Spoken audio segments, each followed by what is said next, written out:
அனைவருக்கும் வணக்கம். அருட்பெருஞ்சோதி அருட்பெருஞ்சோதி தனிப்பெரும் கருணை அருட்பெருஞ்சோதி ராமலிங்கா அபயம் ராமலிங்கா அபயம் ராமலிங்கா அபயம். வருகின்ற ஜூலை 12ஆம் தேதி முதல் நம்முடைய தெய்வமாகிய திருவருட்பிரகாச வள்ளல் பெருமானாரின் திரு அருளினாலும் என்னுடைய குருநாதர் சந்நிதானம் மூப்பா ஐயா அவர்களுடைய ஆசீர்வாதத்தினாலும் காஞ்சிபுரத்தில் சுத்த சன்மார்க்க பயிற்சி வகுப்புகள் துவங்க இருக்கிறது.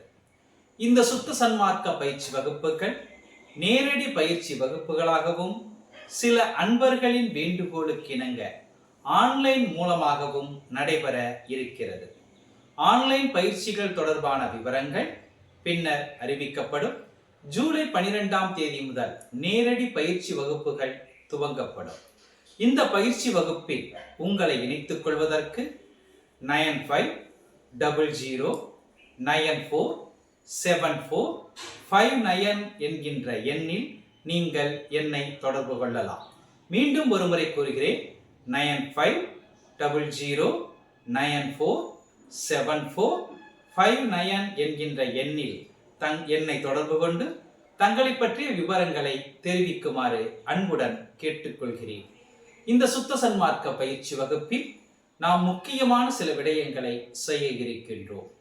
நாம் யார், நம்முடைய மனம் எப்படிப்பட்டது, நம்முடைய உடல் எப்படிப்பட்டது, இந்த மனதையும் உடலையும் தூய்மைப்படுத்துவது எப்படி, நம்முடைய வாழ்வியலை அழகாக்கிக் கொள்வது எப்படி, இதுவரை எந்த எண்ணங்களால் நிரம்பி இருந்ததோ அந்த எண்ணங்களை எல்லாம் மனதில் இருந்து காலி செய்து சுத்த சன்மார்க்க எண்ணங்களால், கருத்துக்களால், அன்பால், அமைதியால், பொறுமையால், சாந்தத்தால் நம் மனதை நிறைவு பெற செய்வதும், நம் உடலையும் மனதையும் மாற்றி அமைப்பதும், இறைவனின் உண்மையான நிலையை தெரிந்து கொள்வதுமான பயணமாக இந்த பயிற்சி வகுப்புகள் இருக்க போகின்றன. இந்த பயிற்சி வகுப்புகள் ஒரு நாள் 2 நாளில் முடியக்கூடிய ஒரு சிறிய பயணம் அல்ல. இது உங்கள் வாழ்நாள் முழுவதும் தொடரக்கூடிய அற்புதமான பயணம், அழகான பயணம்.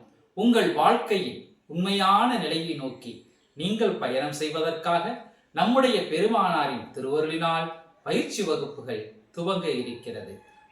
உடல் மனம் தூய்மை பெற்று ஆன்மாவின் நிலையறிந்து இறைநிலை அறிந்து உண்மையான மெய்யியல் வாழ்க்கையை வாழ்வதற்கு இந்த பயிற்சி வகுப்புகள் நிச்சயமாக உங்களுக்கு உதவி புரியும் என்று கூறி உங்களிடமிருந்து விடைபெற்றுக் கொள்கிறேன். உங்கள் அன்பு சகோதரர் காஞ்சிபுரத்திலிருந்து செந்தில்.